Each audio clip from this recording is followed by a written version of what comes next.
dans la grâce de la profession que vous exercez pour servir vos frères, pour servir notre pays, le Congo.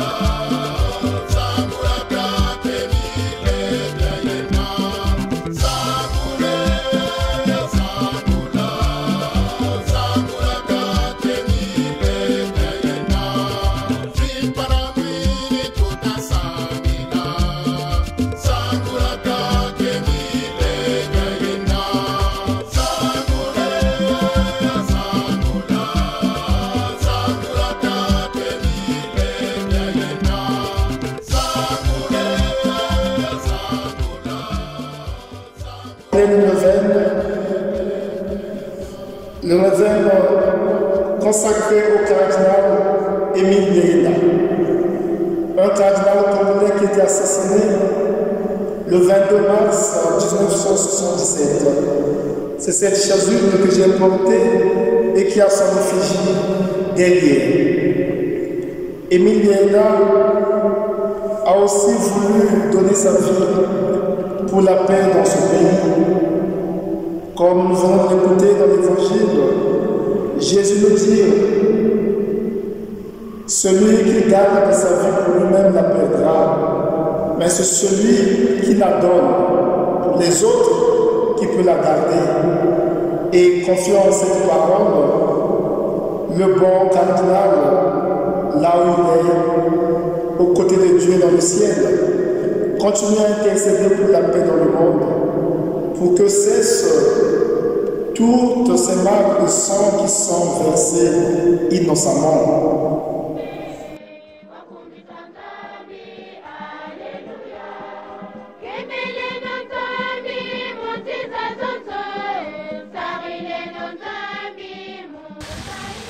Le mercredi 23 mars 1977, à 3 h du matin, le commandant Makwangu vient me chercher de la part du comité militaire du parti. Devant les autres représentants des confessions religieuses, le commandant Sassou Nguesso m'informe de l'assassinat du cardinal par les plus proches parents du président Marien Ngouabi. On nous annonce que grâce aux renseignements fournis, les assassins ont été arrêtés et que toutes les dispositions ont été prises pour retrouver le corps du cardinal. À 6 h, le commandant Makwangu m'apprend par téléphone que le corps a été retrouvé et qu'il se trouverait à la morgue. Dès 7 h, le commandant Makwangu vient me chercher pour aller voir le corps du cardinal à la morgue. Ce corps est affreusement couvert de terre. Les assassins ont mis le comble à leur crime en enterrant le cardinal au cimetière de Itatolo sur la route du Nord. Dans la revue Information catholique internationale du 15 avril 1977, numéro 513, à la page 56, on écrivait « Pour la première fois depuis 1923, un cardinal a été assassiné ». La triste nouvelle, mercredi matin 23 mars 1977, le Congo tout entier est à nouveau plongé dans la tragédie. À 7 h du matin, la radio annonce l'assassinat du cardinal Émile Biéyenda. Après son enlèvement dans la soirée du 22 mars 1977. La nouvelle circule parmi les fidèles, comme une traînée de poussière. Une foule de plus en plus nombreuse se rassemble autour de l'archevêché et l'on voudrait que la nouvelle soit démentie, tant elle paraît inconcevable. Malheureusement, la cloche de la cathédrale répercute la vérité. Les sons monotones entrecoupés confirment la mort. Abattus, tristes et sans espoir, comme les disciples d'Emmaüs, en silence, les fidèles viennent et s'en retournèrent. À 3 h de l'après-midi, une première messe est célébrée en présence d'une foule dense. Au cours de cette célébration, l'abbé Louis Badila, vicaire général, donne la chronologie des faits.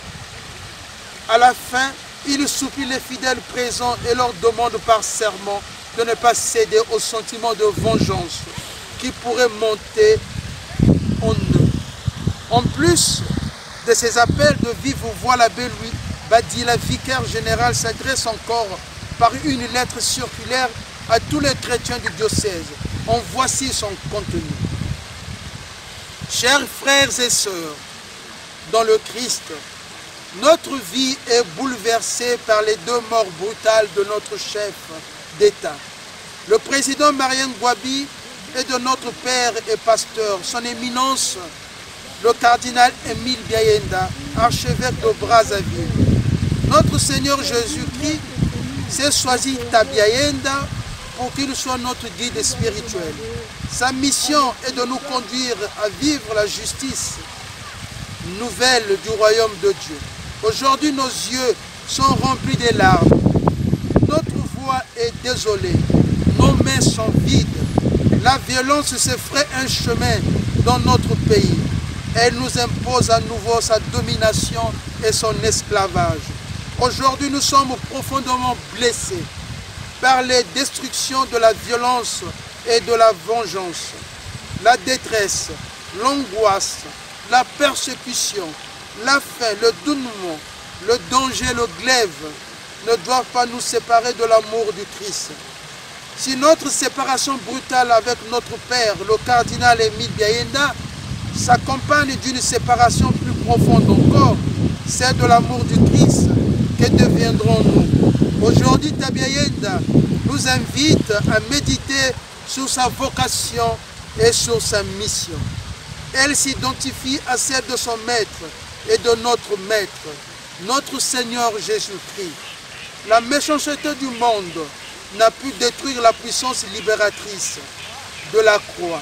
La méchanceté présente dans notre monde ne pourra détruire la puissance du sacrifice de notre pasteur, le cardinal Biayenda. Lui-même a médité la grandeur du crucifié. Notre évêque nous demande de vivre ce temps de douleur comme lui et Jésus-Christ le vivent. Son zèle apostolique, sa compréhension missionnaire nous invite toujours à l'entente entre tous les hommes, croyants et non-croyants. Frères et sœurs, le sang du représentant du Christ parmi nous a été répandu. Son sang versé et offert nous demande de ne pas verser le sang de la vengeance. Il s'unit au sang de Jésus-Christ. Le don et l'exemple de notre évêque sont les seules consolations que nous puissions recevoir.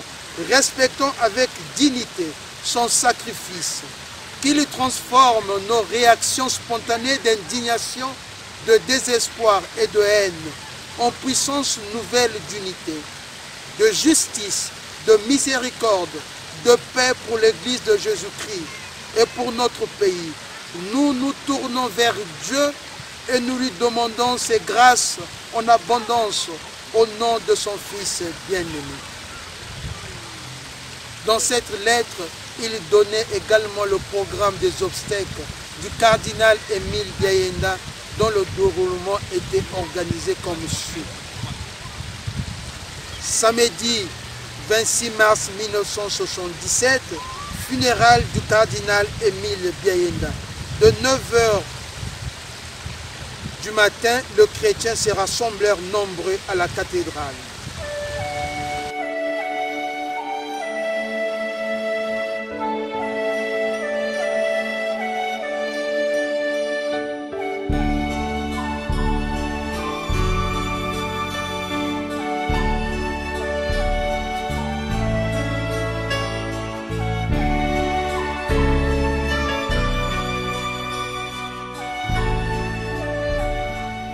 L'unité vraie, c'est l'unité des cœurs.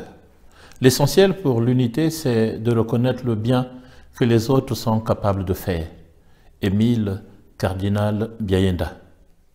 Tate Émile, les géants et robustes comme toi ne tombent pas. Ils sont en perpétuelle mémoire. 44 ans après, la désannexion pacifique du Congo demeure une urgence. Nous n'avons pas encore compris qu'aucune nation ne se construit dans la haine et la division de ses filles et fils.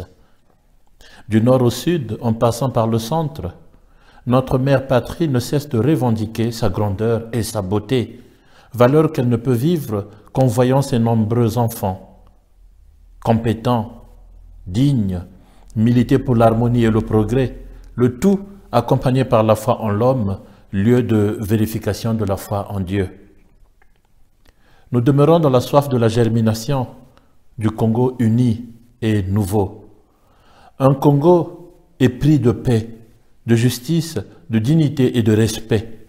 Ce Congo est celui des grands défis, un pays qui orientera toute son action dans la fidélité à ses vraies valeurs. Ce Congo est celui de la vraie unité où la valeur de chaque être humain sera préservée. Un Congo où les armes ne seront plus des instruments de destruction. Dans l'unité, nous pourrons nous asseoir autour de la même table pour réfléchir sur la gestion et la répartition rationnelle de nos richesses, pour que toutes les filles et tous les fils du pays se relèvent et savourent la vraie humanité.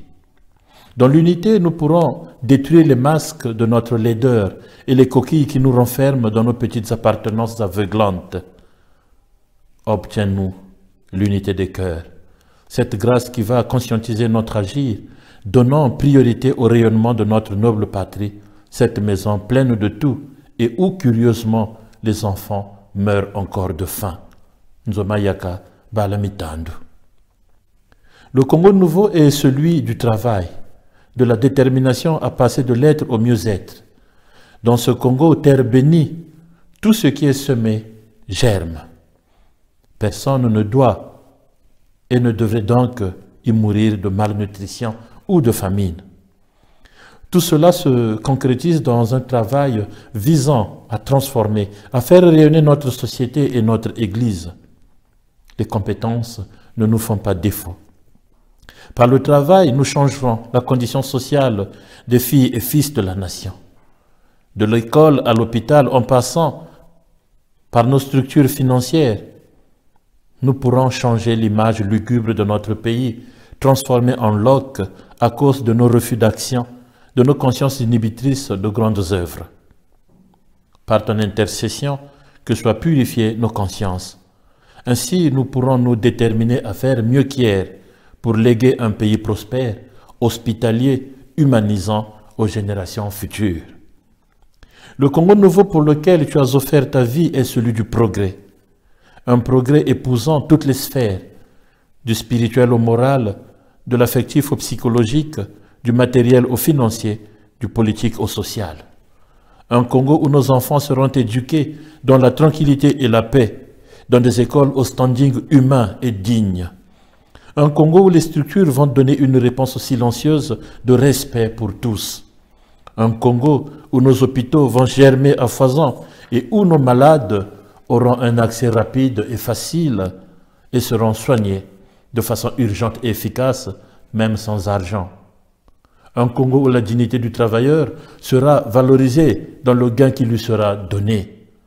Un Congo où notre Église sera visiblement experte en humanité, accompagnant la marche joyeuse de ses filles et fils, s'imposant par la solidité de sa foi et par son œuvre transformatrice. Ce Congo, loin de toute utopie, est celui qui peut vite naître, grâce à notre prise de conscience effective qui nous fera sortir de nos champs égoïstes où nous voulons jouir de multiples richesses nationales de façon solitaire. Par amour pour ce Congo, ton sacrifice n'est plus source de tristesse ou de désir de réparation. Par ton sang, mêlé à celui de tant d'autres martyrs de notre nation, que les bontés divines inondent la terre congolaise et la fassent porter des fruits de conversion, de pardon, d'amour, traçant ainsi le chemin de transformation concrète de notre image, de notre identité, nous qui sommes devenus la risée de ceux que nous avons relevés et aidés à progresser. Pour ce Congo, dont tu es le patron de la jeunesse, depuis le ciel ta demeure, tu influences, inspires et encourages, car c'est par des efforts constants et répétés que tout devient possible. Merci, Tata Émile, pour la douceur des mots et la clarté des consignes. Dans l'obéissance vraie et le respect, nous serons capables de grandes choses. Amen et merci.